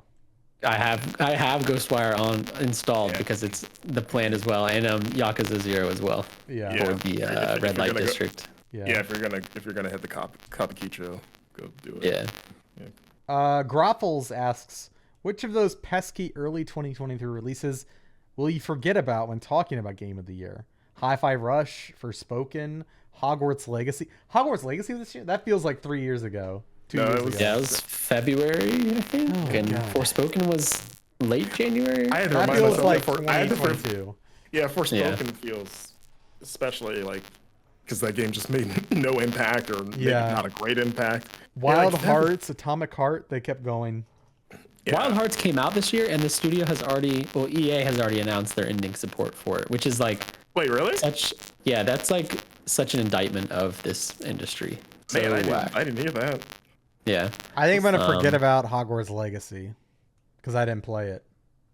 Yeah, I haven't played it either. So nothing to forget other than its lack of impact. Or it had an impact, but it was very divisive. True. I was like, I don't know if I'd say no impact, but honestly, I think A Space for the Unbound. I think we brought it up before. That's something I genuinely really want to get to, and I have to remind myself that to do that, Yeah. I've got Fire Emblem Engage, which I gave a 9. I loved that game, and I just forget that it happened this year because it was January as well. They mentioned Hi-Fi Rush. That's a good pool. I think a lot of people might forget about that with Game of the Year stuff, although it's not really a contender for me. And I hate to say it, but Star Wars Jedi Survivor is a game I forget about often, even though I really loved it. I want to remember it for Game of the Year because it's one of the best games this year. When I think about it, I forget about it. Wait, is that how it works? When you think about something, you forget about it? When I think about Game of the Year, I forget that is a contender. Chain asks, whatever happened to 120 FPS gaming this generation? In 2020, we were all buying 120 hertz TVs to prepare for the next... No, we weren't. The next generation consoles. 3 years into the generation, only a handful of games can do 120, and usually for a huge price in the fidelity. How do you see the mid-gen consoles addressing this, if at all? Thanks for the show, guys. So, one thing I learned when I was purchasing PC monitors was it's always better if you want 120 hertz. At least right now, it's way cheaper to just get a PC monitor that can do it, and not a whole TV. Eventually, I'm waiting for the technology to catch up so the price comes down, but I play my games on a 144 hertz, 1440p IPS display. And if I wanted to do all of that, but at 4K, then I would have to pay $2,000 for a PC monitor, or $2,500, at least back when I was shopping. So I just kind of need a beefy video card too, right? A 4090 or something for that. Yeah. So I played 144 hertz on a lot of games. Actually, many games on PC, I'm always above 100. And it reflects on my PC monitor. It's really, it's the consoles that struggle. And I think it's a mixture of people want to maximize, the look of their game, the amount of enemies on screen, the post-processing stuff like shadows and blur and film grain and particles. What's the easiest thing to sacrifice to make that happen? It's not having putting a 60 FPS cap on, and then you have so much more processing power versus double at 120 FPS. I feel like it's really the big, either games that are very much simple, stylized, not power intensive, they can hit 120 easily, or the very huge budget AAA, they've got 500 people working on this game, Call of Duties, that kind of thing. Yeah, Call of Duty being one of the few that does have 120 hertz modes. Yeah, I actually just pulled up a list of console games that actually support it, because I know it's not a lot. And between PS5 and Xbox One, the Xbox One has more, but it's still just it's not a big list, and a lot of them are old games, not a ton of them new releases. Yeah. I like a sicko for technology and stuff like this. Like I spend a lot of time just like looking at TV reviews and that kind of stuff. The thing that the trick to 120 that I think more developers need to take advantage of is something that Insomniac has been spearheading, which is if you have a TV that can do 120 hertz, they make it so where your fidelity mode, which is the 4K mode, can go up to 40 frames per second as opposed to 30, which it's usually locked at. Which 40 doesn't sound like a lot more, but because of the science of refresh rates, 40 is the halfway point between 30 and 60, technically. So with a 120 hertz TV, like in Marvel Spider-Man and Miles Morales, you can put on fidelity mode, which is 4K. You can turn on your 120 hertz mode, and that bumps up the 4K mode to 40 frames per second, which is like the best mode for those games, in my opinion. And that's what I want to see more developers take advantage of.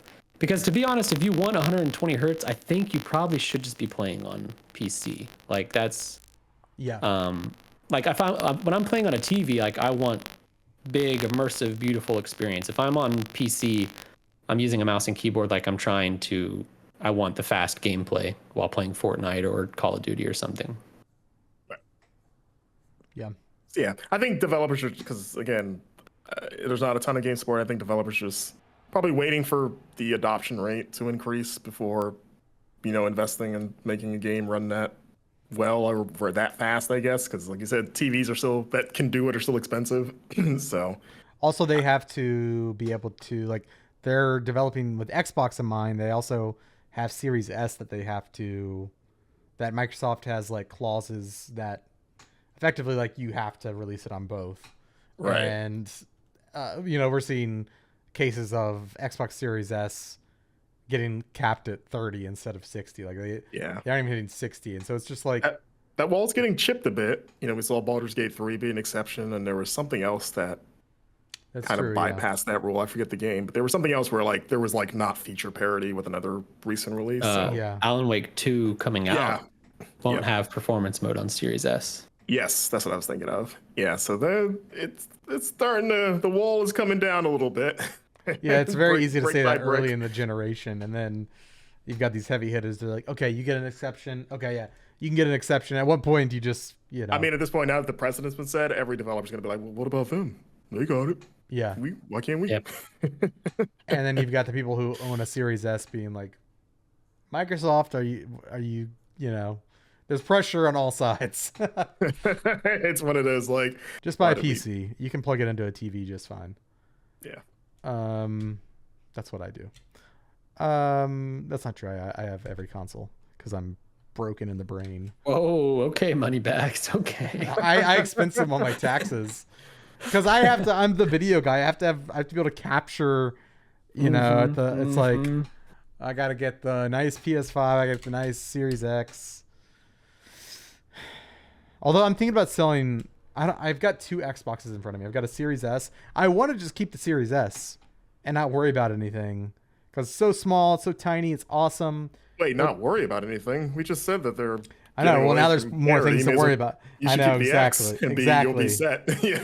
I know, but I mean, what you'd want to play an X for, you could just play your PC, right? Because all their Xbox games come to PC. I mean, if you have like a good PC, then you don't need either Xbox. Mr. Moneybags has a great PC, I think. That is what they call you on the street. For work. All right, Mr. Homeowner, throwing stones from your glass tower. I was waiting for it. When I see you walk down the street with your top look at hat that giant and your bookshelf that's probably the same square footage as my bathroom. Wow. Well, I can't even see. I can't. Your house is so big. I can't even see the end of it. It just like fades to white back there. That's actually that's heaven back there. I'm that close to death. Is that just clouds? I'm just inching closer to. Yeah. Florida is heaven on earth, apparently. No. I mean, you two would know. Yeah. It's not my heaven on earth. Yeah, man's draw distance is clipping out because his house is so big. The fogs. They had to bring in the fog. The N64 fog. Yeah. I have the Xbox Series S house, so they can't.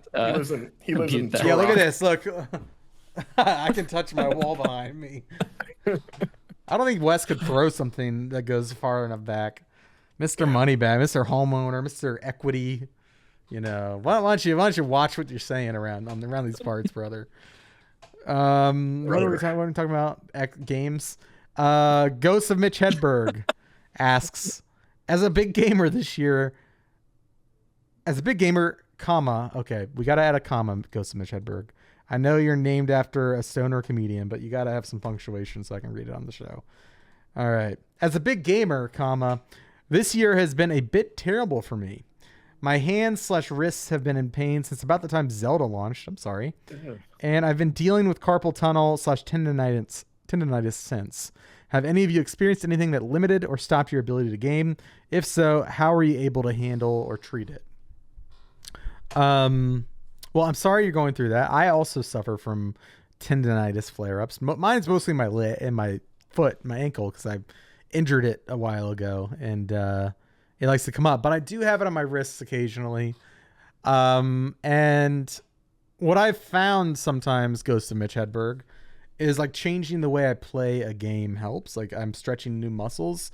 So like if I've been playing a lot of keyboard and mouse, I will try to play games with my controller, my gamepad, and it just like changes the way my hand is resting in a different way. It's like using different muscles slightly. And I feel like that gives, depending on what part's hurting, sometimes that gives me relief. I also sometimes just like take a break from gaming and like focus on like doing something else during a flare up like that or something. I think I also have a wrist brace that doesn't really do much for me, to be honest. Like I feel like it doesn't help me all that much, and that might just be a me thing. But yeah, I mean, I think like just taking care of your body, exercising, eating well during flare-ups like that. I don't know if your carpal tunnel is like constant or if mine seems to come and go every now and then. And typically I also get it because I work with cameras a lot for work, and it's a lot of you're holding a lot of weight on your wrists at times and balancing things. And you're trying to it adds to it makes your wrists hurt sometimes. So I feel your pain. I don't feel your pain. I feel my pain. But maybe they're similar. Yeah. Do you guys have any recommendations, or do you guys suffer from this at all? No. I mean, not yet. I feel like age comes for us all at some point. I should say I'm also an avid guitar player, so my hands got a lot going on. Yeah, you're just yeah, I've been lucky where I've like. Oh, you stopped what you were gonna. What joke were you gonna make, Marcus? You stopped. I'll leave that one in the archives. Okay. for later use. Yeah. Okay. All right. I mean, like I said, I've been fortunate. Nothing like that yet. I've heard from peers. I was actually talking to Lucy James about that when I was in LA, because I know she told me that she hates using a DualSense because it's like something about the size of it or it's too big. Like it like constantly gives her pain, and unfortunately, I have that too. Yeah. Same thing with the DualSense too. Specifically the DualSense. Okay. Yeah. And there's like no alternative for it really. Like there's no like smaller version or just any real like redesign of it. I mean, I know there's like that Pro one they put out. I think she said it didn't really do much for her because it's still kind of the same shape at the end of the day. You know? I think it might be less the DualSense for me and more the placement of the analog sticks. Like when I'm like the Xbox controllers and the Pro controllers for the Switch, the offsets, they just like feel better for me. I'm not having to stretch one finger out to touch, and I think just in the long run that saves you. You just need like offset sticks. Yeah. I think they're more comfortable than the parallel. I mean, I sticks. agree with that. Yeah, I think in general, I would just echo what you said. Like, just, I mean, I'm sure that Ghost of Mitch does this already, but you know, like stretching or any sort of like hand exercises, I don't want to recommend any specifically because I don't know what would help because I don't know what it feels like. But I mean, like just keeping them loose and limber, that's just good advice for really your body in general. That's why I stretch regularly anyway. So if you are already doing that, just keep it up. Maybe just and don't try to force yourself to play something if you're in pain. You don't want to exacerbate it. Also, hey, consult your doctor. Yes, Probably we should probably good put, advice. we should put like that little disclaimer that you see in like every medication. Yeah, Wes might be a commercial at the doctor because bottom. his house, he's got the giant house, the Sims house. So That's maybe he true. is a doctor, but I'm That's what all the not. books. That's what all Doctor the books in editor the at back Game are. Informer. Yeah. Just a bunch of medical tones. I like how behind Wes you. probably has like a very just a normal house size, like that's like very reasonable. But It's just this. But the others of us live either in apartments or live in cities, and so we just you're the. I do live in not a city, which helps. Bet you got a but I wish I 401k lived. too, Wes, huh? Bet you got No, I don't, and you got to get on that, would man. make- I at least have that. I got that going. well, you have to work. I think I have to work here for a year before I can access that. And my gosh, we're not going to talk about that because I have thoughts. Yep. I thought Wes was I gonna just say realized. my hands hurt from having to count my money and make it rain constantly. I wish they hurt from that. I don't get I don't have carpal tunnel or arthritis, but I do. My eyes get really messed up playing games, which is why I wear these, which are blue light glasses. I try to remember to wear them because it helps a lot for strain. But yeah, quite often, like playing Lords of the Fallen, I think Saturday night, I put like 11 hours into that game that day. And I went to eat dinner and my wife was like, "You're done playing this game tonight." And I was like, "Why? What's up?" She's like, "Go look at your eyes." And I went in the mirror and they were terrifying. Like I looked like a zombie who was You look like one of the Lords of the Fallen Yeah, characters. I'm just picturing like yeah, literally. I'm And she picturing was blood like, running down your eye sockets. not too far from it. And I was like, oh yeah, this is like really bad for my eyes. I should not be staring at a screen, especially on PC because the screen's like 2 feet away from you maybe. Yeah. And yeah, so like if you play games a lot, and you should probably just get blue light glasses anyway, even if you don't have issues, because yeah, like Marcus said, it will come for us all. Yeah, blue light filter on your phone at all times. That's what I do.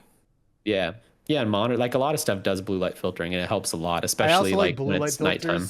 Because it like balances out my giant forehead a little more and fills in some of the gap. Because I have a massive forehead. I think that's just glasses in general. yeah, they just help fill in the space a little.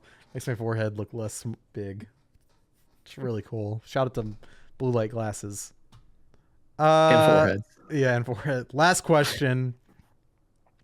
Chock full of asks, regarding backlogs, do you try to play a little bit of multiple games at a time, or do you find it better to just focus on one game and finish it before moving on to the next? I have a system. Oh, I have big game. I have small game. I have multiplayer game. And What's sometimes I don't have the now? small game. Yeah. Sometimes I don't have the small game. I just have the big game and my multiplayer game. yeah. But like I only do one big game at a time. Okay, would you call That's it like your Baldur's Gate 3? Biggie Smalls, yes, Marcus. The Biggie Smalls system, yes. Yes. So I've got We might have had a Fortnite on the burner, side burner. Like if it's an oven, if it's stovetop, I got Fortnite on the main burner, most of the time side burner. And then right now I've got Baldur's Gate 3 on the other burner. And then on the back burner, I've got a little sauce going. I've already made it. And it's just like kind of simmering. That'll be like a game like Cocoon or Viewfinder or something like that. Yeah. Nice gravy. Yeah. And then I always keep one burner empty for emergencies. Emergency game. Crack the glass. Yeah, I was like, what is that situation exactly? I really need some Halo 3 right now. I really gotta play a video game. Yeah, it's like I'm in a Saw movie and I have to play a game to survive. I don't know. Yeah, I'm the person that has multiple games going at once. I always play more than one. That's just how I've been since I was, for as long as I can remember, honestly, since I was a kid. Because it's just loving games so much. It's like, why would I just play one when I have several? It's like they're all here. I try to limit myself. Like I try not to go too overboard because I don't want to lose like the thread on stuff. So at most maybe 3 at a time. This job changes that just because we have to touch things constantly while we're playing things on our personal time. Or it's like, oh, I got to put down this game I'm playing on my own because I got to play this review game, and then I got to play a little bit of this to capture footage or for an NGT or to stream. So that has altered things. But I've tried to, I think honestly, because of our jobs, I've tried to kind of go the other way a little bit and focus in on stuff. And it changes depending on like this is the time of year where, again, having to make hard cuts is like, is it better to finish a few things or to touch multiple things, you know? And it's like conversation that we probably all have every year of like, what is more valuable to our analysis of like, I only played an hour or two of each game, or I beat like 4 games or 5 games. I don't know. That said, I'm pretty good at beating games. It's funny, Wes, when you mentioned before that you used to be obsessed with it. I used to be like you for like most of my life. And then at a certain point, I sort of like turned a corner on that. It was like, you know, it's okay to just walk away from something. I'm so jealous of that. I like, as my time became more limited and as I got more and more, I guess, you know, doing this professionally, it was like, I already have to play bad games for work anyway. So why would I play, if I got to play a game that is just not clicking on my free time, I should just stop and go play something that I might like more, or I know I like more, you know? So yeah, I'm just saying I'm not about that life anymore, you know? Help me get away from it, because I know it's bad, but when I start a game, unless it's like truly terrible, which I don't, the only game I call truly terrible that I've played this year is Crime Boss Rock City. Go read my 3 out of 10 review on GameInformer.com. If I start a game, like, I'm probably 99% chance I'm going to finish it. I just really struggle to not finish something. A lot of times because I just want to see it through. I don't know why, but is it sucks. I wonder, because like the excuse I would tell myself was like, I'm like building a knowledge base of like, you know, who knows? I might need to reference the ending to Sonic the Hedgehog 06, so I gotta play this whole thing. You know, I want to. If I get a job in games media, I want to be the guy that knows everything, basically. So that was always my like. That's what propelled me through some stinkers. Is that you would hope? But I'm playing games that aren't even like parts of those discussions. Let me let y'all in. Let me let y'all in a little secret. It's called YouTube.com, and if you're really curious, you know. You can always YouTube it. You know, maybe it's because of my age, but I'm not a big, with some exceptions, I'm not a big YouTube, I'm not a big Let's Play guy. Like, it's funny because, you know, we do replay and stuff, but like, I do not watch Twitch streamers like at all. Don't watch YouTube playthroughs. It's just, I'm still of that old mind of like, when I start watching someone play something, I'm like, it just makes me want to play the thing or play something in general. It's like, I shut it off very quick and go like, I'm just going to go play a game. Why am I watching some other dude? Like replay, like Game Informer replay before I was here, that was like the only exception to that rule. Just because I was so entertained by the personalities of the editors. But other than that, I'll tune in a little bit, but it's just like, nah, I could spend this time actually playing a game myself. Yeah, but if you're listening to this, you should totally go and watch our Let's Play style content every week. Yeah. Twitch, got a great Mortal Kombat replay right now. Yeah, just check that out. Yeah. Don't be like the Fallen Super replay one day. Yeah, don't do as I say, do as I say I don't like to do. Is that the reverse of that saying? Yeah. I nailed it? Okay. Yeah. Gotcha. Well, cool. Well, that's going to be the end of the show. Thank you, Marcus, Wes, for joining me. If people want to follow you this week, check out your work. Of course, they can go to GameInformer.com. But if they want to follow you, Alex, before you do, I just need to know, after a week of reflection, do you still think you could beat up a Roman child? Oh, I think I'm actually like, I've been galvanized, and I think even more so than last week I could do it. Yeah. Okay. Yeah, because I realized like I've got so much immunity. Like I will probably just kill them by contact. Like just coughing on them or something. I'm just gonna come and I've got. Like you guys don't know about COVID. I mean, even besides that, like, you know, I've got vaccines. You know, that's kind of weird. Technically, we're much healthier than they are. So, like, if they coughed on us, that you think that would be more of a problem, right? But, or, I don't know. No, I'm just too advanced for them. Like, they're gonna get like smallpox just by being near me. You know. The thing that's Do you have smallpox? The thing that's largely not a problem in our time. I mean, they're just gonna like they're gonna just, my mere presence is going to take them out. It's like if you like go to a place that has a different like water supply than you're used to. It has different bacteria in the water than yours does. Then you can get sick, you know. Sure. Because you're not used to it. It's the same thing with that. It's like, well, just like it's not like I have like awful illness or something that I'm carrying, but it's different bacteria than they're used to being in contact with, and therefore, you know, take them out. I feel like it goes both ways. Like if they threw a bucket of water on you, now you got ancient germs. True. That's true. Yeah. On you. That's true. Yeah. Maybe I'll go. And do you feel the same about Great Depression kids? Like you could still, well, not kids, just Great Depression people. Also, you can still take them out. What a boring fight of just trying to out sick each other. Yeah, I also survived the pandemic. Y'all don't have that on me, you know. Plus, like the Romans, we know how their story ends. They didn't make it, and look at us. Yeah, you know, we're still standing. Like, what do they got on you? Yeah, nothing. They got nothing determined on that, I guess. They got nothing on me. I'll tell you that. Their empire still lasted longer than the United States. Let's just say that. Yeah, but who's here and who's not? You know. You know what I'm saying? It's like we got a ways before we catch up to them. The future is now, old man. Well, they made aqueducts. we made the iPhone. Yeah, they technically stole the aqueducts from the Assyrians, so they didn't invent the aqueducts. But they got numerals, and we're putting their numerals on our games now. That's how little we think of their entire alphabet and numerical system. Yeah, we count based on y'all. Like that's all you brought to the table. Your entire existence is a number on a Call of Duty box. And there's an entirely different numerical system we can use. We don't even have to use y'all. In fact, most of the time we don't use y'all. You're the butt of a joke. Yeah. Why are you guys dissing you're dead, a TikTok dead people? Trend. You're a mere TikTok trend. Like they can hear this. Like you guys are making a diss I'm the main event. On some skeletons. You're a trend. You guys gonna go to Rome? We need to film a vlog where you go to Rome and you just like go to all these historical monuments and like memorials and you just like talk trash the entire just going to Colosseum with your arms out like this is it. I'm going to Italy next month to see my wife's family. Yeah, take some photos for me. I will take a video of me. Can you ask them while you're there who would doing win? some? Well, yeah, I can ask that. I'm sure they would say us probably. Okay. I was gonna say I would do something to the Colosseum, but I think a streamer recently went there and like wrote on the wall and is now in Italian prison for like 5 years. Dang. So yeah, I won't do anything. Why would you do that when you could Colosseum. just play Rise, Son of Rome? You know.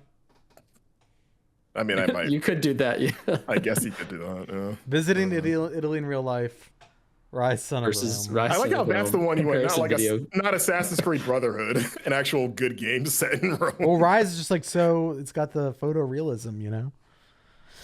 Yeah, those highlighted colors on the enemies to let you know what button to hit. Yeah. Just like back then. Yeah. All right, let's end the show here. We'll talk to y'all next week about more video games. Yeah. A lot more video games, I think. Those will still be around next week. Yeah, I think so. I hope. All right. Bye. Bye.